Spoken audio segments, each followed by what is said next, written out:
Sir ನಿಮ್ಮ location ಬಂತು.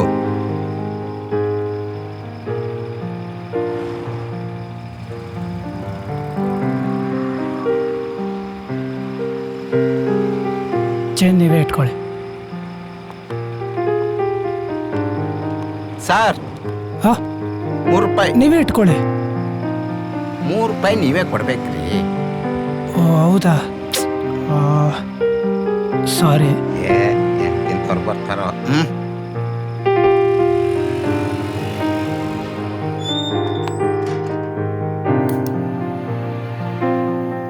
ಇವಳೆ ಹಾ ಇನ್ನೊಂದು ಸ್ವಲ್ಪ ನೀರು ತಗೊಂಬ. ಬಂದೆ ರೀ.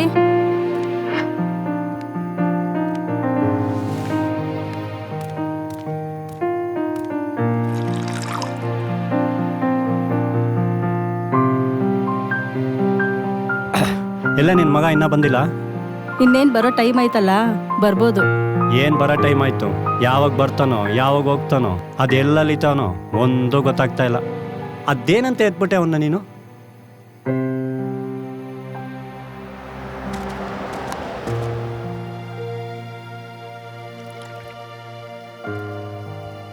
ಬಂದ ನೋಡಿ, ಕೈ ತೊಳ್ಕೊಳ್ಳೋ, ಊಟ ಮಾಡಿವಿ. ಕೈ ಏನು ತೊಳಿತಿತ್ತಾರಮ್ಮ, ಹೊಟ್ಟೆ ಹಸ್ತೈತೆ, ಊಟ ತಾಂಬ. ತಂದ್ಕೊಡು ಬೇಜನ್ ಕೆಲಸ ಮಾಡಿ ಹೊಟ್ಟೆ ಹಸ್ಕೊಂಡ್ ಕುಂತವನೆ, ಹೋಗ್ ತಂದು ಬಡ್ಸು.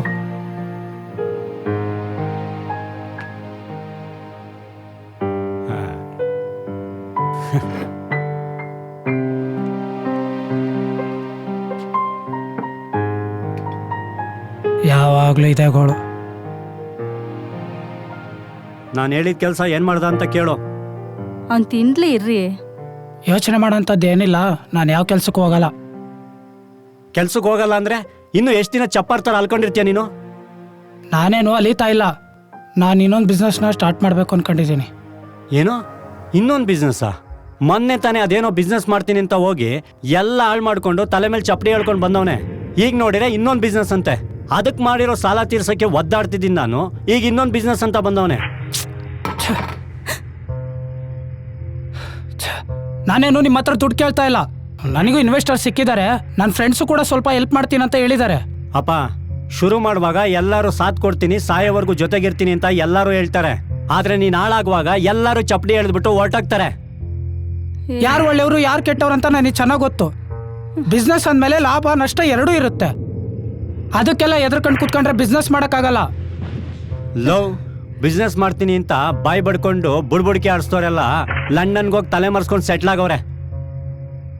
ಈ ಲಾಭ ನಷ್ಟಗಳನ್ನೆಲ್ಲ ಯೋಚನೆ ಮಾಡೋ ಶಕ್ತಿ ನಮ್ಗಿಲ್ಲ ಕಣೋ. ನಾವು ಅವತ್ತಿಂದ ಅವತ್ತು ದುಡ್ಡು ತಿನ್ನೋರು. ಅದಕ್ಕೆ ಪುನೀತ್ ರಾಜ್ಕುಮಾರ್ ಸರ್ ಒಂದು ಮಾತು ಹೇಳಿದ್ದಾರೆ, ನೀವು ಸೋತಿರೋನ್ನ ನೋಡಿದ್ದೀರಾ, ಅದಕ್ಕೆ ಭಯ ಪಡ್ತಾ ಇದ್ದೀರಾ. ನಾನು ಗೆದ್ದಿರೋರನ್ನ ನೋಡಿದ್ದೀನಿ, ಅದಕ್ಕೆ ಧೈರ್ಯವಾಗಿದ್ದೀನಿ. ನಾನು ಇಷ್ಟೆಲ್ಲ ಕಷ್ಟಪಡ್ತಾ ಇರೋದು ಏನಕ್ಕೆ ಹೇಳಿ?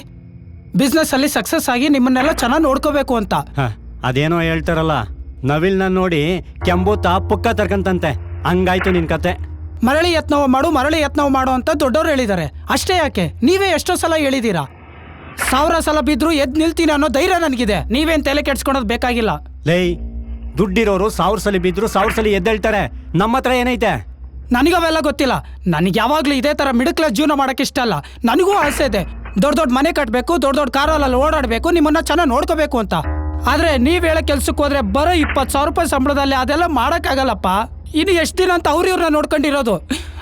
ನಾವ್ಯಾವಾಗ ಆಸ್ಥಾನಕ್ಕೆ ಹೋಗೋದು? ಲೈ, ಗಡಿಯಾರಕ್ಕಿಂತ ಅದ್ರಲ್ಲಿ ನಡೆಯೋ ಸಮಯಕ್ಕೆ ಬೆಲೆ ಹೆಚ್ಚು ಕಣೋ. ಸುಮ್ಮನೆ ಈ ಥರ ತಿರ್ಕನ್ ಕನ್ಸ್ಕೊಂಡೆ. ನನ್ನ ಫ್ರೆಂಡ್ ಫ್ಯಾಕ್ಟ್ರಿಲಿ ಹೇಳಿದ್ದೀನಿ, 20,000 ಸಂಬಳ ಕೊಡ್ತಾರೆ, ಹೋಗಿ ಸೇರ್ಕೋ. ಸುಮ್ಮನೆ ಈ ಥರ ಎಷ್ಟು ದಿನ ಇರ್ತೀಯೋ ನೀನು? ನೋಡ್ದವ್ರು ಏನು ಅನ್ಕೊಂತಾರೆ?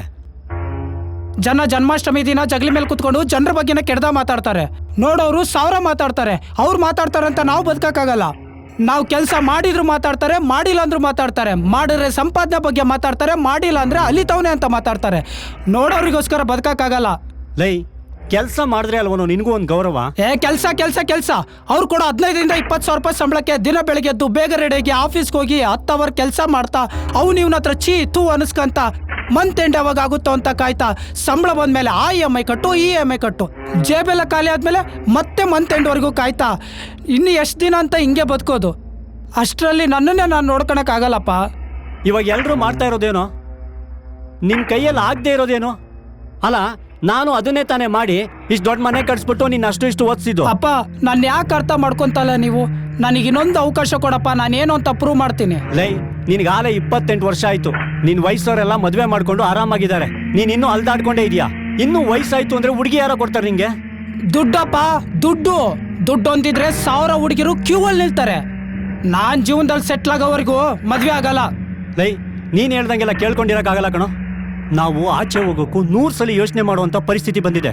ಯಾರೇ ಎದುರುಗಡೆ ಸಿಕ್ಕರು ನಿಮ್ ಮಗ ಏನ್ ಮಾಡ್ತಾ ಇದ್ದಾನೆ, ಮದ್ವೆ ಯಾವಾಗ ಅಂತ ಕೇಳ್ತಾರೆ. ನಾವು ಕೆಲಸ ಹುಡುಕ್ತಾ ಇದ್ದಾನೆ ಅಂತ ಸುಳ್ಳು ಹೇಳ್ಕೊಂಡು ಜೀವನ ಮಾಡ್ತಾ ಇದ್ದೀವಿ. ಇತ್ತೀಚೆಗಂತೂ ನಾನು ಫಂಕ್ಷನ್ಗಳಿಗೆ ಹೋಗೋದೇ ಮರ್ತ್ಬಿಟ್ಟಿದ್ದೀನಿ. ನಿನ್ಗಿಂತ ಚಿಕ್ಕವರೆಲ್ಲ ಕೆಲಸ ಮಾಡ್ತಾ ಮದ್ವೆ ಆಗೋರೆ. ನೀನ್ ನೋಡಿದ್ರೆ ಇನ್ನೂ ಅಲ್ಕಂಡೇ ಇದೆಯಾ? ನಿನಗೇನೋ ಆಗಿದೆ? ಮದ್ವೆ ಅಂದ್ರೆ ಏನ್ ಮಕ್ಳಾಟ ಅನ್ಕೊಂಡಿದ್ಯಪ್ಪ? ನೋಡ್ದೇನೆ, ನಮ್ಗೆ ಬುದ್ಧಿ ಹೇಳಕ್ ಹೊರಟವನೆ. ಏನ್ ನಿನ್ ಮಾತಿನ ಅರ್ಥ? ಏನ್ ನಾವು ಮದ್ವೆನೇ ಆಗಿಲ್ಲ, ಮಕ್ಳೇ ಮಾಡ್ಕೊಂಡಿಲ್ಲ ಅಂತನಾ? ನಿಮ್ ಜನರೇಷನ್ಗೂ ನಮ್ ಜನರೇಷನ್ಗೂ ತುಂಬಾ ವ್ಯತ್ಯಾಸ ಇದೆಪ್ಪ. ಈಗಿನ ಕಾಲದಲ್ಲಿ ಏನಿದ್ರು ದುಡ್ಡಿಗೆ ಬೆಲೆ, ಮನುಷ್ಯನ್ಗಲ್ಲ. ಒಂದ್ ಹುಡುಗಿ ಒಂದ್ ಹುಡುಗನ ಎಷ್ಟೇ ನಿಯತ್ತ ಪ್ರೀತಿ ಮಾಡಿದ್ರು ಕೊನೆಗೆ ಅವನ ಹತ್ರ ದುಡ್ಡಿಲ್ಲ ಅಂದ್ಮೇಲೆ ಬಿಟ್ಟು ಹೋಗೋ ಜನರೇಷನ್ ಇದು. ಲೈ, ಎಲ್ಲಾ ಹುಡುಗಿರು ಹಂಗೆ ಇರಲ್ಲ ಕಣೋ. ಅದ್ರಲ್ಲೂ ಒಳ್ಳೆಯವರು ಇರ್ತಾರೆ. ಎಲ್ಲರೂ ನಿಂತರ ಯೋಚನೆ ಮಾಡ್ಬಿಟ್ರೆ ಯಾರು ಮದ್ವೆನೇ ಆಗಲ್ಲ, ಗೊತ್ತಾ? ಸರಿ, ಇವಾಗ ನಿನ್ ಪ್ರಕಾರ ಕೆಲ್ಸಕ್ಕೆ ಹೋಗಿ ಮದ್ವೆ ಆಗ್ತೀನಿ ಅಂತಾನೆ ಇಟ್ಕೋ. ಈಗಿನ ಕಾಲದಲ್ಲಿ ಏನಿಲ್ಲ ಅಂದ್ರು ಮದ್ವೆಗೆ 10 ರಿಂದ 15 ಲಕ್ಷ ರೂಪಾಯಿ ಖರ್ಚಾಗುತ್ತೆ. 1 ಗ್ರಾಮ್ ಚಿನ್ನದ ಬೆಲೆ 12,000 ರೂಪಾಯಿ. ಅವಳಿಗೆ ಚಿಕ್ಕದಾಗಿ ತಾಳಿ ಕೊಡಿಸ್ಬೇಕು ಅಂದ್ರು ನಂದೊಂದು ತಿಂಗಳು ಸಂಬಳ ಆಗೋಗುತ್ತಪ್ಪ. ನಾನಿವಾಗಿರೋ ಪರಿಸ್ಥಿತಿಲಿ ಇನ್ಕಮ್ ಇಲ್ಲ, ಸೇವಿಂಗ್ಸ್ ಇಲ್ಲ, ಒಂದೊಳ್ಳೆ ಕೆಲಸ ಇಲ್ಲ. ನಾನಿವಾಗ ಏನಾದ್ರು ಮದ್ವೆ ಆದ್ರೆ ನನಗೂ ನರ್ಕ, ನನ್ನ ಹೆಂಡ್ತಿಗೂ ನರ್ಕ, ನನ್ನ ಮಕ್ಳಿಗೂ ನರ್ಕ. ನಾನು ಜೀವನದಲ್ಲಿ ಸ್ಟೇಬಲ್ ಆಗೋವರೆಗೂ, ಇದನ್ನೆಲ್ಲ ಮ್ಯಾನೇಜ್ ಮಾಡೋವರೆಗೂ ನಾನು ಮದ್ವೆ ಆಗಲ್ಲಪ್ಪ. ಲೈ, ನೀನ್ ಹೇಳ್ದಂಗೆಲ್ಲ ಕೇಳಕ್ಕಾಗಲ್ಲ ಕಣೋ. ಏನೋ ಹೇಳ್ತಾ ಇದ್ಯಾ, ಕೇಳ್ತಾ ಇದ್ದೀನಿ ಅಂತ ಬಾಯಿಗೆ ಬಂದದೆಲ್ಲ ಮಾತಾಡ್ಬೇಡ. ನಾನು ಹೇಳ್ದಂಗೆ ಈ ಮನೇಲಿ ಇರಂಗಿದ್ರೆ ಇರೋ, ಇಲ್ಲ ಅಂದ್ರೆ ಹೋಗ್ತಾ ಇರೋ. ಸರಿ, ಹೋಗ್ತೀನಿ ಬಿಡು.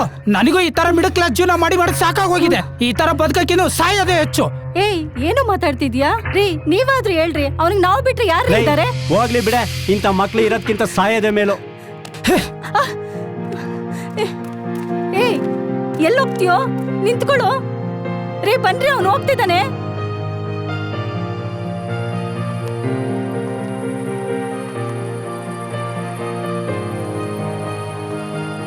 ಈ ಜಗತ್ತಲ್ಲಿ ನಾವು ಪ್ರೀತಿ ಮುಖ್ಯ, ಸಂಬಂಧ ಮುಖ್ಯ ಅಂತ ಎಷ್ಟೋ ಮಾತುಗಳನ್ನ ಕೇಳಿದ್ದೀವಿ. ಆದರೆ ಅದಕ್ಕಿಂತ ಜಾಸ್ತಿ ನಮ್ಮ ಜೀವನದಲ್ಲಿ ದುಡ್ಡು ಮುಖ್ಯ. ದುಡ್ಡಿದ್ರೆ ಎಲ್ಲರೂ ನಿಮ್ಮ ಜೊತೆಗಿರ್ತಾರೆ. ದುಡ್ಡಿಲ್ಲ ಅಂದರೆ ಹುಡ್ಸಿದ ಅಪ್ಪ ಅಮ್ಮಗೂ ನೀವು ಭಾರ ಆಗ್ತೀರ. ಈ ಜಗತ್ತಲ್ಲಿ ನಾವೇನಿಲ್ಲ ಅಂದರೂ ಬದುಕ್ಬೋದು, ಆದರೆ ದುಡ್ಡಿಲ್ಲ ಅಂದರೆ ಬದುಕೋಕ್ಕಾಗಲ್ಲ. ದುಡ್ಡಿಲ್ಲ ಅಂದರೆ ಪ್ರೀತಿ ಹೋಗುತ್ತೆ, ಸಂಬಂಧ ಹೋಗುತ್ತೆ, ನಂಬಿಕೆ ಹೋಗುತ್ತೆ, ಮರ್ಯಾದೆ ಹೋಗುತ್ತೆ, ಕೊನೆಗೆ ಜೀವನನೇ ಹೋಗುತ್ತೆ. ಅದಕ್ಕೆ ಜೀವನದಲ್ಲಿ ನೀವೇನೇ ಮಾಡೋದನ್ನು ನಿಲ್ಲಿಸಿದ್ರು ದುಡ್ಡು ಮಾಡೋದನ್ನು ಮಾತ್ರ ನಿಲ್ಲಿಸ್ಬೇಡಿ.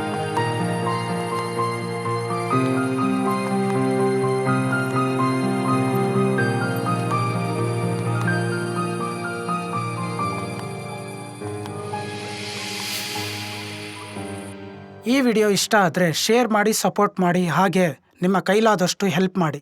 ನಮ್ಮ ಮುಂದಿನ ಪ್ರಯತ್ನಕ್ಕೆ ಹೆಲ್ಪ್ ಆಗುತ್ತೆ. ಥ್ಯಾಂಕ್ಸ್.